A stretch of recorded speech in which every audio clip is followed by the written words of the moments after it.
तो मित्रों हम लोगों ने संधियों में स्वर और व्यंजन दोनों संधियों को पढ़ लिए हैं। अब उन दोनों से आगे आज हम लोग विसर्ग संधि के बारे में अध्ययन करेंगे। तो आज की हमारी हेडिंग है विसर्ग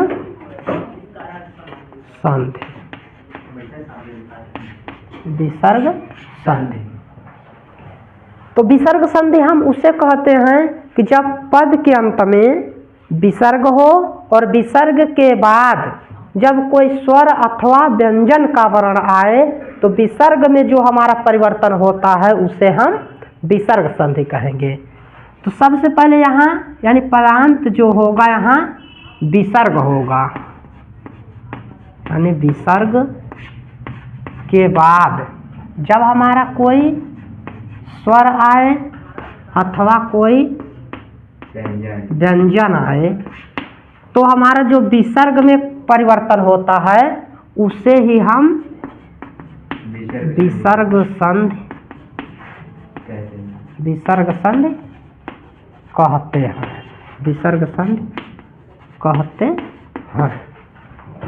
विसर्ग के बाद जब हमारा स्वर हो आए अथवा कोई व्यंजन आए तो उसे हम विसर्ग में जो हमारा कुछ परिवर्तन होता है तो उसे हम विसर्ग संधि कहेंगे। जैसे है मनः धन तापः, मनः धन तापः। और ये ध्यान रहे कि विसर्ग हमेशा किसी न किसी स्वर के बाद में ही आता है। विसर्ग हमेशा किसी न किसी स्वर के बाद में ही आता है। जैसे यहाँ पर लिखा है मनः, यहाँ पर लिखा है मनः, तो यहाँ पर जो मनः शब्द है यहाँ हलंत लगता है तो आता है अ। आता है क्या? अ। उसके बाद तब क्या आता है हमारा विसर्ग। तो उसके बाद फिर हमारा क्या है तापः शब्द है। तो विसर्ग हमारा कहाँ आया? सबसे पहले यहाँ पर उसके पहले स्वर होगा, इसलिए विसर्ग हमेशा किसी न किसी स्वर के बाद में ही रहेगा। तो अब इस विसर्ग में जो हमारा परिवर्तन होगा, यहाँ पर जो विसर्ग है इस विसर्ग में जो हमारा परिवर्तन होगा उसी को हम विसर्ग संधि कहेंगे। अब इसका नियम है कि यदि विसर्ग के बाद तथा या दंती स आता है तो उसको हम दंती स में परिवर्तित करते हैं। उसको हम दंती स में परिवर्तित करते हैं तो हमारा यहाँ पर हो जाएगा मनः धन तापः। अब हम जब इसको जोड़ देंगे तो मनः तापः शब्द बन जाएगा हमारा मनः तापः। ये नियम है कि विसर्ग के बाद विसर्ग यहाँ पर देखिए, यदि विसर्ग के बाद त आए, थ आए या तंती स आए तो हमारा इस विसर्ग के स्थान पर ये स में परिवर्तित होगा। दंती स में इस विसर्ग के स्थान पर परिवर्तित होगा। और उसके बाद यदि विसर्ग के बाद च आए या छ आए या तालब स आए तो हम विसर्ग के स्थान पर तालब स लिखेंगे। तालब स में परिवर्तित होता है। और पुनः यदि विसर्ग के बाद च आए या ठ आए या मूर्धन्य स आए तो इस विसर्ग के स्थान पर मूर्धन्य सकार ही होता है। और यदि विसर्ग के बाद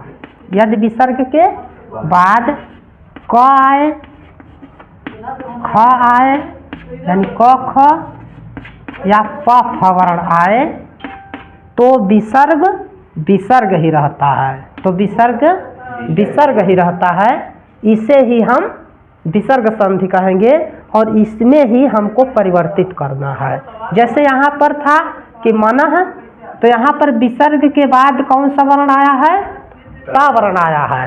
तो देखिए विसर्ग के बाद जब हमारा त आए अथवा थ आए तो इसके बाद जो विसर्ग में परिवर्तित होता है, तो यहाँ विसर्ग के स्थान पर किसमें परिवर्तित करना है? दंती स, यानी सकार को, इसलिए इस विसर्ग के स्थान पर यहाँ दंती स हुआ है और फिर इस आधे स को जोड़ दिया गया है, तो मनस्ताप शब्द बन गया है। ठीक, हम लोग विसर्ग संधि में सबसे पहले देखते हैं सत्व संधि। सबसे पहले सत्व संधि, उसका सूत्र है,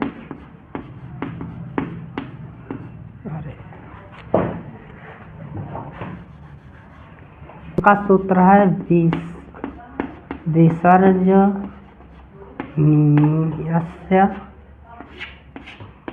सह।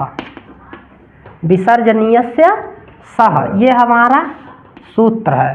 इसका मतलब है कि विसर्ग का सबसे पहले स होता है। विसर्ग का यानी विसर्ग के स्थान पर सबसे पहले हमारा क्या होता है? इस विसर्ग का स में परिवर्तित होता है। कहीं भी विसर्ग आए तो सबसे पहले विसर्ग के स्थान पर दंती स ही होगा। जैसे वहाँ उदाहरण था, जैसे है नमः धन ते, नमः धन ते, तो इस विसर्ग के स्थान पर सबसे पहले स होगा।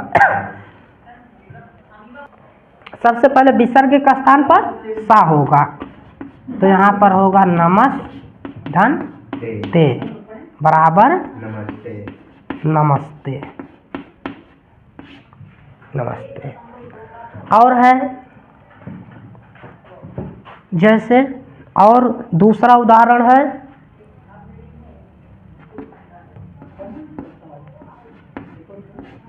रामः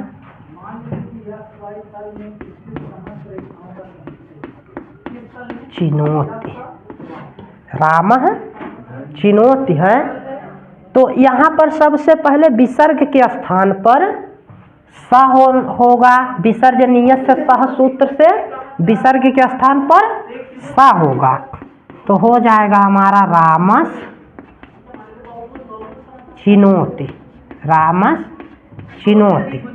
अब यहाँ पर रामस, यहाँ जो दंती स है, सकार के बाद यहाँ चवर्ग का वर्ण आया है, तो यहाँ पर हमारा सूत्र लगता है स्तोह इश्चुनाश्चु। स्तोह इश्चुनाश्चु। इस सूत्र से यहाँ पर इस स के स्थान पर तालब स हो जाएगा रामस चिनोति शब्द बनकर।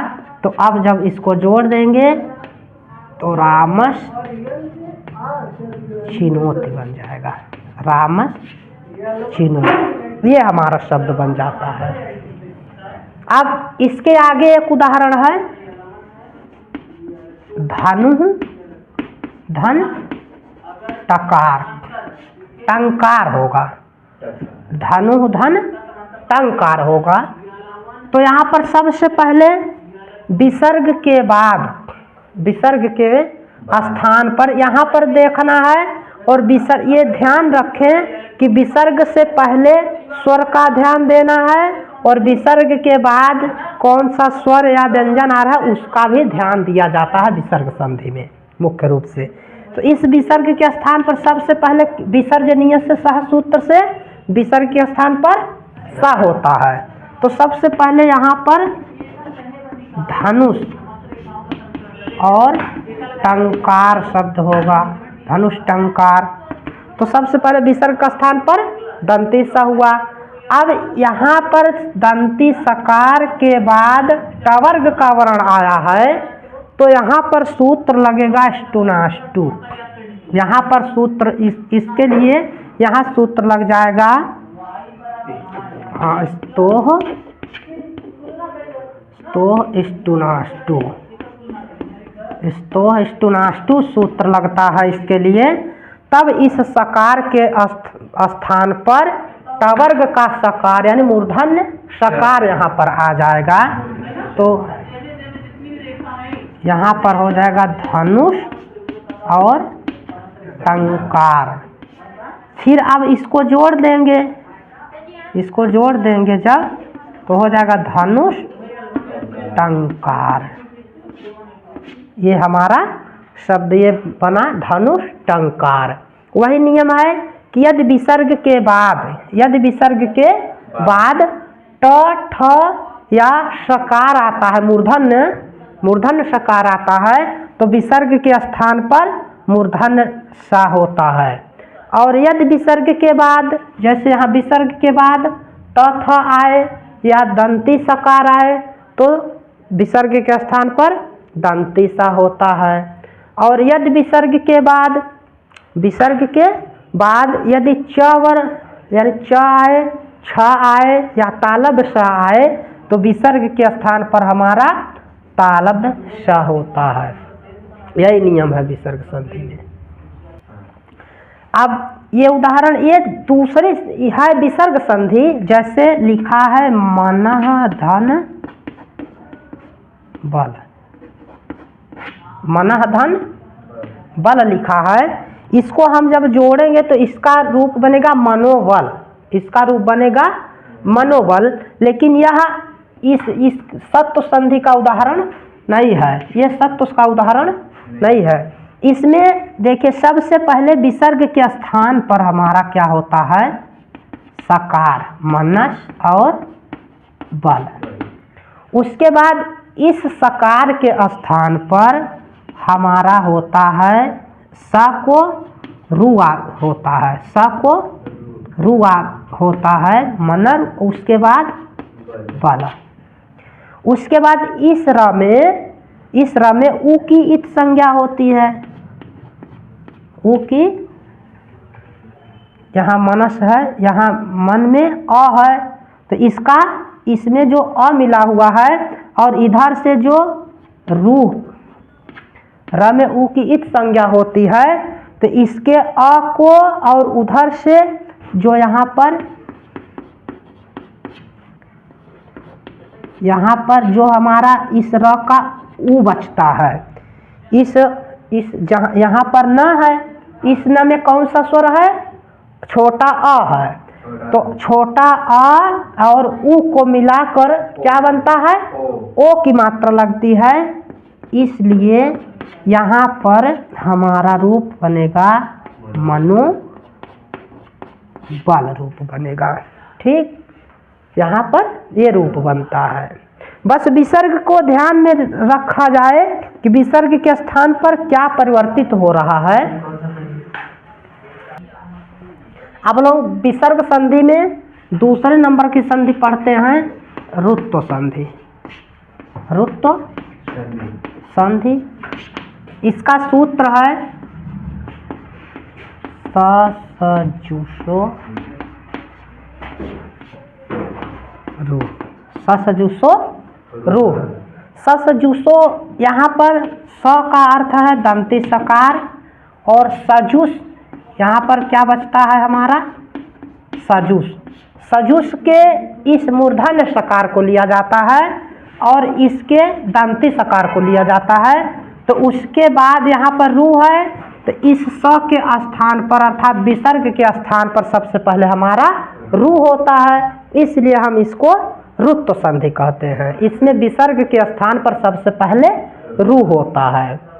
ठीक, जैसे इसका परिभाषा, यदि विसर्ग के पहले अ को छोड़कर कोई अन्य स्वर हो, अ को छोड़कर कोई अन्य स्वर हो, तब उस विसर्ग के स्थान पर रू होता है, विसर्ग के स्थान पर रू होता है। जैसे कवि धन आगतः, कवि धन आगतः। इस विसर्ग से पहले अ ना हो, अ को छोड़कर कोई अन्य स्वर हो, और उसके बाद देखिए यहाँ पर कोई स्वर या व्यंजन कोई भी हो, तो इस विसर्ग के स्थान पर क्या होगा, रू होगा। विसर्ग के स्थान पर रू होगा, तो यहाँ पर हो जाएगा कविरु, यहाँ पर हो जाएगा कविरु। और दूसरा शब्द जो लिखा है आगतः, दूसरा शब्द जो लिखा है आगतः।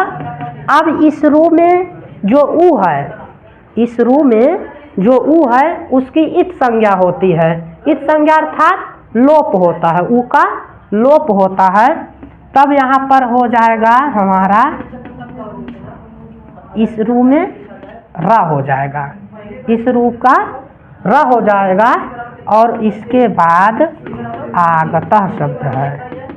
ठीक, अब इसी को हमको जोड़ना है, अब इसी को हमको जोड़ना है। तो कवि, कवि शब्द है, यहाँ कवि आ गया और यहाँ र में हलंत है। हलंत के बाद यहाँ कौन सा स्वर है? आ स्वर है। तो र में हम आ लगा देंगे, कविरागतः। यहाँ पर इसका पूर्ण रूप हो गया कविरागतः, कविरागतः अर्थात कवि आया। अब हम लोग विसर्ग संधि में उत्त संधि देखेंगे। उत्त संधि, इसका सूत्र है अतो रो रप्लुता रप्लुते। इसका सूत्र है अतो रो रप्लुता दप्लुते। इसको जब हम अलग अलग करेंगे, अतो और यहाँ पर रो, उसके बाद अप्लुताद, यहाँ पर जो रो लिखा वैसे लिखिए, बाद में रू होता है इसलिए रू में ऊ को मिलाकर ओ बनता है, इसलिए यहाँ पर रो लिखा है ओ। उसके बाद अप्लुताद, अप्लुताद, उसके बाद अप्लुते। रोह अतो रोह अप्लुताद अप्लुते। ठीक, चलिए इसकी परिभाषा होगी, इसका नियम है कि यदि विसर्ग के पहले और बाद में, अर्थात विसर्ग से पहले आ हो और विसर्ग के बाद में भी छोटा आ हो, तो विसर्ग के स्थान पर ओ हो जाता है, विसर्ग के स्थान पर ओ हो जाता है। इसी को हम उत्त संधि कहेंगे। ठीक, जैसे जैसे बालकः और अवदत्, बालकः अवदत्। विसर्ग यहाँ पर लगा है, विसर्ग से पहले क्या है? अ है, क्योंकि हम बालक शब्द को अगर लिखते हैं बालक, तो यहाँ पर क्या आएगा? इधर अ आएगा। बालक शब्द में हमारा छोटा अ है, तो इस विसर्ग से पहले आ हो जाएगा और विसर्ग के बाद हमारा क्या है? छोटा आ है।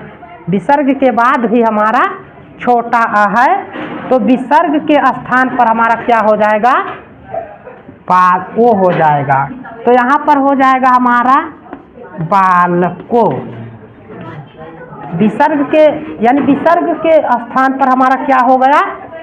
बालको। और उसके बाद हमारा क्या है? अवदत्। और इस तरफ क्या है हमारा? अवदत्। तब उसके बाद यहाँ पर जो हम इसके पहले पढ़े थे पूर्व रूप संधि, क्या पढ़े थे? जो हम पढ़े थे पूर्व रूप संधि। फिर उस पूर्व रूप का इसमें नियम लग जाता है कि यदि ए या ओ के बाद, यदि ए या ओ के बाद यदि हम छोटा अ आता है, तो उस अ के स्थान पर उसका सूचक चिन्ह अवग्रह लगा दिया जाता है। तो यहाँ पर बन जाता है हमारा रूप बालको वदत्। बालको वदत् हो जाता है। तो इसका ये उत्त संधि का ये उदाहरण बन जाता है। और है जैसे जैसे है रामः अपतत्। रामः अपतत् है, तो इस विसर्ग के पहले, विसर्ग से आगे पीछे यही ध्यान रहे कि विसर्ग के पहले भी छोटा आ हो और विसर्ग के बाद भी छोटा आ हो, कोई अन्य ना हो। विसर्ग से पहले भी आ हो और इसके बाद में भी छोटा आ हो, तो विसर्ग के स्थान पर क्या होता है? ओ होता है। तो अब हम इसको क्या कर देंगे? रामू, और इधर हो जाएगा अपतत, इधर हो जाएगा अपतत। अब फिर हम इसको जोड़ देंगे। इस ओ के बाद अ आया है, इसलिए इस अ के स्थान पर अवग्रह लगा देते हैं, इसलिए हो जाएगा रामू पतत, रामो पतत बन जाएगा। ठीक, समझ में आया है? अब हम उत्त संधि में ही एक आगे सूत्र आता है हस्य च, एक सूत्र आता है उत्त संधि के ही एक सेकंड सूत्र आता है। एक आया था अतोरो रप्लुता दप्लुते, और इसी का एक दूसरा भेद है, सूत्र है हस्य च। हस्य एक हमारा प्रत्याहार है, हस्य हमारा एक प्रत्याहार है। इसको हम इसमें हव्यवरट से ह से लेकर जब गडदस, जब गडदस तक, यानी ह या वर ट, उसके बाद लड़ के ल तक, फिर यमंगणनम, फिर झभय, फिर घ ढ धस, फिर जब गड दस, इसके स तक यहाँ जितने वर्ण आएंगे वो सब हस प्रत्याहार के अंतर्गत आते हैं। इसी को हम कहेंगे मृदु व्यंजन, इसी को हम कहेंगे मृदु व्यंजन। परिभाषा में आपको लिखा रहेगा, यदि विसर्ग से पहले विसर्ग से पहले आ हो, विसर्ग से पहले आ हो और विसर्ग के बाद यहाँ पर आएगा कोई मृदु व्यंजन। मृदु व्यंजन अर्थात वर्गों का तीसरा, चौथा, पांचवा वर्ण और या व र ल ह। ठीक, हयवरट, क्योंकि हयवरट से शुरू है तो ह या व र हयवरट के ये हुआ, इसीलिए या व र ल ह सभी है। ठीक, और उसके बाद वर्गों का तीसरा, चौथा, पांचवा वर्ण, यही है मृदु व्यंजन, इसी को कहते हैं मृदु व्यंजन। तो इस विसर्ग के स्थान पर, इस विसर्ग के स्थान पर सबसे पहले उ होता है, सबसे पहले उ होता है। और इस उ के पहले यहाँ पर जो अ है, यहाँ पर जो अ होता है, तो इस अ को जब जोड़ दिया जाता है तो अ और उ को मिलाकर क्या होता है? ओ, इसलिए इसमें ओ की मात्रा लग जाती है।